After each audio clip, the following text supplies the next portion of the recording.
कि दीपक रंजन जी हैं, प्रवक्ता हैं समाजवादी पार्टी से हमारे साथ। दीपक रंजन जी, आप लोग इसको किस तरह से देख रहे हैं? बीजेपी और सुभाषपा की बातें आपने सुन ली ना, वो कह रहे गुमराह कर रहे हैं, लॉलीपॉप पकड़ा रहे हैं और कुछ नहीं है। देखिए अनुज जी, आज सिद्धे महात्मा गांधी जी की जन्म जयंती और सिद्धे लाल बहादुर शास्त्री जी की जन्म जयंती है। आप सभी को इन दोनों के जन्म जयंती की बहुत बहुत हार्दिक बधाई और शुभकामनाएं। जी आप देखिए अनुज जी, समाजवादी पार्टी सदैव जाति जनगणना के पक्ष में रही है। सड़क से लेकर के सदन तक सदैव समाजवादी पार्टी ने इसकी आवाज उठाई है। और अभी हमारे भाई, हमारे साथी सुनील अरवंशी जी के आज जो है सुर पूरी तरीके से बदले हुए हैं। और इन्होंने जब एनडीए का साथ छोड़ा था और 2022 में इन्होंने हाँ ठीक है, वो कह रहे हैं कहाँ आप लोगों ने आवाज उठाई है, बोलिए अपनी बात पूरी कीजिए। दे दूंगा मौका सुनील भाई, दे दूंगा मौका, बोल लीजिएगा। पहले आवाज उठाई तो आज आपके सम्मानित चैनल पर खुल करके गए ना, बोलिए। ये जातीय जनगणना के पंच, ये जातीय देखिए एनडीए में जाने के बाद इनके अंदर भी सुनने की क्षमता छीन हो चुकी है, खत्म हो चुकी है। मैं इनसे अपने काबिल प्रवक्ता भाई से मैं पूछना चाहता हूं कि खुल करके आज आपके सम्मानित चैनल पे बताएं कि जातीय जनगणना के पक्ष में है या नहीं है। अगर जातीय जनगणना के पक्ष में है तो आज बताएं, और एनडीए से और प्रधानमंत्री से और शीर्ष नेतृत्व से ये वादा करें जनता से कि जो है ये जातीय जनगणना कराने का काम एनडीए के घटक दल अनुप्रिया पटेल जी मगर सदन में एक बार भी बोलने का काम नहीं अखिलेश यादव जी करते थे। सरकार सुनने की आदत डालो, सुनने की आदत डालो, एक शब्द नहीं बोलने दूंगा सुनील अरवंशी। अरे हम लोग सुनते हैं, 4-4 बार सरकार एक शब्द नहीं सुन पाओगे। जाति जनगणना के पक्ष में हो कि नहीं? जाति देखो, जनता ने पूरी तरीके से सुभाषपा के नेताओं पर राजभर जी को समझ लिया है। अरे जो अपने आप को सबसे बड़ा नक्सली कहे, जो जमीन सरकारी वो जमीन हमारी है ऐसे नारे लगाए, वो उस आदमी के ऊपर कौन जनता विश्वास करेगी?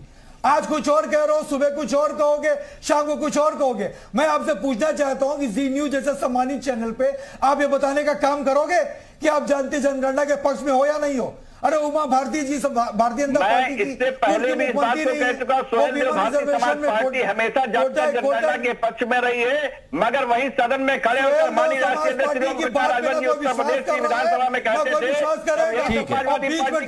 पूरी बात एक बार नहीं, बात सही है। दीपक रंजन, सुनील जी ऐसे नहीं, पहला राउंड चल रहा है, अभी तो डिबेट शुरू हुई है। जातीय जनगणना नहीं करा रही है। हाँ, पहले दीपक रंजन शांति से अपनी बात रख लीजिए, अपनी बात रख लीजिए दीपक रंजन जी पहले, उसके बाद हम आप काउंटर करें, डिबेट ओपन कर देंगे, काउंटर कर लीजिएगा, कोई इशू नहीं है। बोलिए। मैंने एक शब्द नहीं कहा। हाँ बोलिए। मैं तो बार बार इनसे ही पूछ रहा हूं, जब इनका समय है तो बताएं कि जातीय जनगणना के पक्ष में है या नहीं। ये इंडिया का हिस्सा है और हम तो चाहते हैं समाजवादी पार्टी बिहार में जो जातिवार जनगणना की जो है वो लिस्ट आउट हुई है, हम तो चाह रहे पूरे देश में लागू हो। समाजवादी पार्टी सदैव इसके पक्ष में रही है जातिगत जनगणना की, लेकिन भारतीय जनता पार्टी न मालूम क्यों जो इससे पीछे हट रही है। इनके राजनाथ सिंह जी, जो देश के रक्षा मंत्री आदरणीय राजनाथ जी ने चिल्ला करके कहा था कि जातिगत जनगणना हम चाहते हैं, आज क्यों रोल बैक कर गए, आज क्यों रोल आउट कर गए, आज क्यों अपनी बात से मुकर गए? देखिए, प्रधानमंत्री जी जब जनता के बीच में वोट लेने जाते हैं तो अपने आप को अति पिछड़ा ओबीसी कैटेगरी का बताते हैं। मैं पूछना चाहता हूं कि इनके कैबिनेट में कितने ओबीसी कैटेगरी के लोग हैं? अरे आप दूर मत जाइए, आप उत्तर प्रदेश की सरकार से हम पूछना चाहते हैं कि उत्तर प्रदेश में ओबीसी समाज के कितने डीएम है, अल्पसंख्यक समाज के कितने डीएम है? अभी हमारे काबिल प्रवक्ता भाई मनोज उपाध्याय जी बता रहे थे कि भारतीय जनता पार्टी सबका साथ सबका विकास, तो क्या उसमें ओबीसी कैटेगरी अल्पसंख्यक समाज के लोग नहीं आते हैं? उत्तर प्रदेश में कितने जिलाधिकारी अल्पसंख्यक समाज के हैं या कितने ओबीसी समाज के जो है डीएम जिलाधिकारी हैं उत्तर प्रदेश में? देखिए, इनका चाल चलन, सब चरित्र, सारी चीजें जनता के बीच में आ चुकी है और जनता इनसे बार बार ये मांग कर रही है। देखिए, 1855 में ओबीसी कैटेगरी के हमको लगता है 32% थे, फिर 1999 में आप सीधे चलाइए जो ओबीसी कैटेगरी के 36% लोग आ गए, 2022 में 46%, और आज अगर जातिगत जनगणना हो जाए तो मैं समझता हूं एबव 50% जो है। ठीक है, उत्तर प्रदेश, ठीक है अनिल यादव जी, ठीक है अनिल यादव जी, ठीक है दीपक रंजन जी, दे दिया समय आपको, आपने अच्छी खासी अपनी बात रख ली। ठीक है, थोड़े लोग ज्यादा है तो समझा करें, टीवी की मजबूरी होती है, आप लोग को समझाने की जरूरत नहीं है। अनिल यादव जी चर्चा में आइए। अनिल यादव जी, देखिए अभी आपने सुना ना सुभाष और बीजेपी क्या कह रही है, और प्रधानमंत्री का बयान भी हमने सुना दिया, भाई बांटो और राज करो, और कुछ नहीं है ये। देखिए, कांग्रेस पार्टी ये मानती है कि जातिगत जनगणना जो है वो देश निर्माण की एक प्रक्रिया है और जो आज डेटा आया है उस डेटा के हवाले से, और एक जिम्मेदार सरकार ने, एक प्रगतिशील सरकार ने जाति जनगणना के डेटा को रिलीज किया है।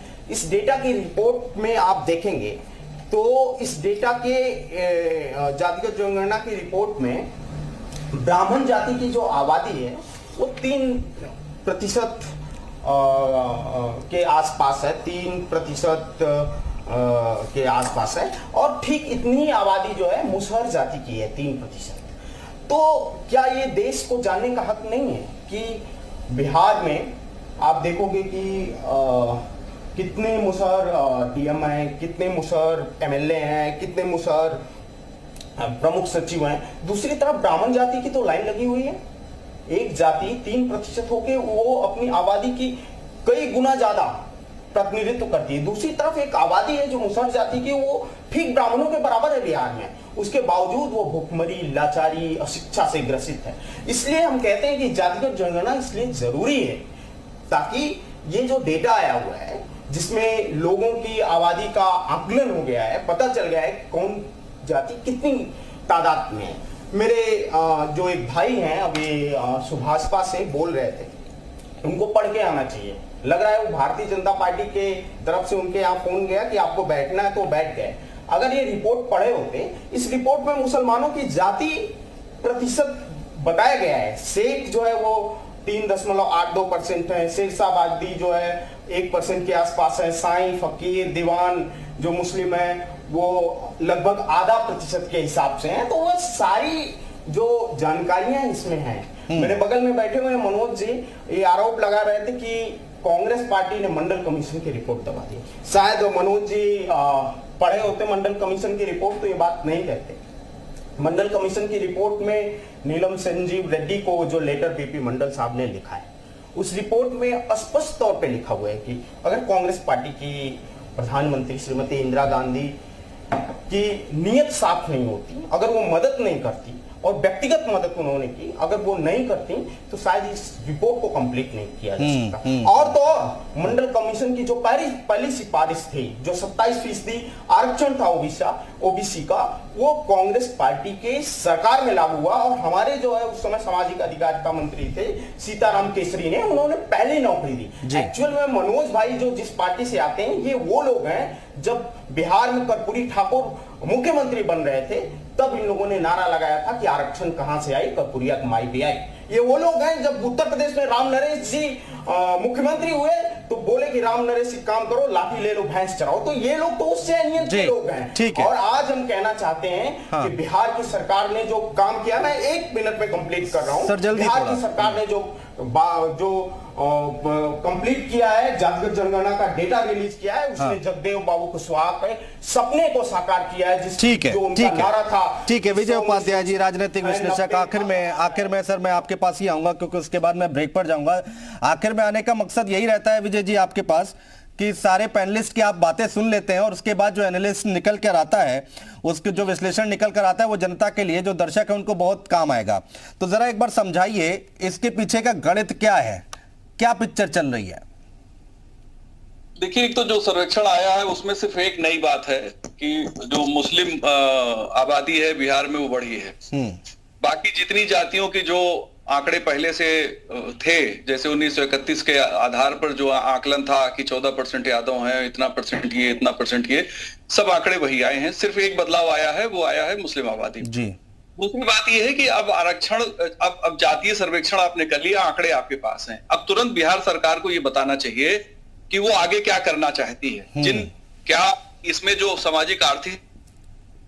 जी, बड़ा सवाल यही है विजय उपाध्याय जी, हम लोग भी यही उठा रहे थे सवाल। संपर्क टूट रहा है, थोड़ा नेटवर्क का इशू आ रहा है, लेकिन आपसे बात करना भी बहुत महत्वपूर्ण है और इसका जो पूरा विश्लेषण है वो आपसे जरूर समझेंगे, इसका मैथमेटिक्स क्या है वो जरूर समझेंगे। और जो आपने सवाल उठाया कि अब बिहार सरकार अब आगे करना क्या चाह रही है, आगे की मंशा क्या है, आगे की तस्वीर क्या है। ठीक है, आंकड़े हमारे सामने आ गए हैं, लेकिन अब आगे की तस्वीर क्या कुछ आएगी ये भी देखना बहुत दिलचस्प होगा।